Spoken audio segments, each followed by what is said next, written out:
পশ্চিমবঙ্গের জনগণ জানতে চায়, আমরা প্রধান বিরোধী দল জানতে চাই। আমরা জানতে চাই কোন কোন আধিকারিককে কিভাবে তিনি চমকেছেন বা ধমকেছেন। সেই আধিকারিকের নাম প্রকাশ করুন।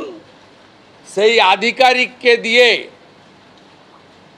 সিওকে যিনি কন্ট্রোল করেন, মুখ্য নির্বাচন আধিকারিক জ্ঞানেশ কুমারজির কাছে বা হোল বডি ইসিআইয়ের কাছে অভিযোগপত্র প্রেরণ করুন। আমরা সেই আধিকারিকের নাম এবং ডেজিগনেশন জানতে চাই।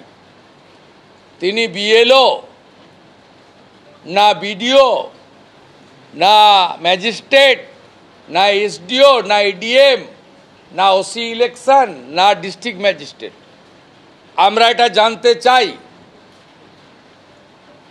একজন যখন ডেপুটেশনে সিওর মতো গুরুত্বপূর্ণ জায়গায় যায়, তার নাম পাঠায় রাজ্য সরকার। রাজ্য সরকারের পাঠানোর নাম থেকেই চুজ করতে হয়। হ্যাঁ, আমরা জানি আপনি প্রথমে 3 জন জুনিয়র অফিসারের নাম পাঠিয়েছিলেন। সেই অফিসাররা কে কে সবাই জানে, আমরা একাধিকবার বলেছি। তারপরেও যখন সিনিয়র অফিসারের নাম পাঠানো হলো, আপনি বরুণ রায়, দুষ্যন্ত নারিয়ালা সহ আরও 3টে নাম পাঠিয়েছিলেন, যাকে ইলেকশন কমিশন অ্যাকসেপ্ট করেনি। তারপরে আপনি সিনিয়রদের নাম, এসিএস র্যাঙ্কের সব অফিসারের নাম পাঠিয়েছেন। তার মধ্যে ইলেকশন কমিশন চুজ করেছে এবং সিও পোস্টিং দেওয়ার আগে সিবিসি এবং আইবি থেকে ক্লিয়ারেন্স নিতে হয়।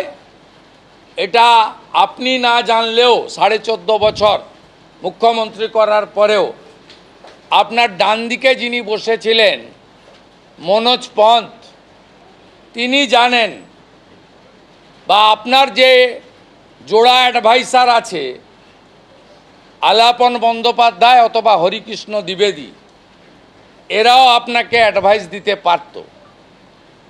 আপনি যদি সোমবারের মধ্যে বিরোধী দলনেতা এবং প্রধান বিরোধী দলের এই সমস্ত বিষয়ের অভিযোগ, তথ্য প্রমাণ দিয়ে এক দুর্নীতি করে থাকলে কি দুর্নীতি, তার প্রমাণ কি, 2 কোন আধিকারিককে চমকেছেন, কখন চমকেছেন, কিভাবে চমকেছেন, সেই আধিকারিকের অভিযোগ যদি সামনে না আনেন, তাহলে ধরে নেব আপনি এসআইআর নিয়ে ভয় পেয়েছেন, ক্ষমতা হারানোর ভয় পেয়েছেন, তাই আপনি এই ধরনের কথাবার্তা বলেছেন, যেটাকে আমি রাজনৈতিক ভাষাও বলবো না, গুন্ডাদের ভাষা বলবো।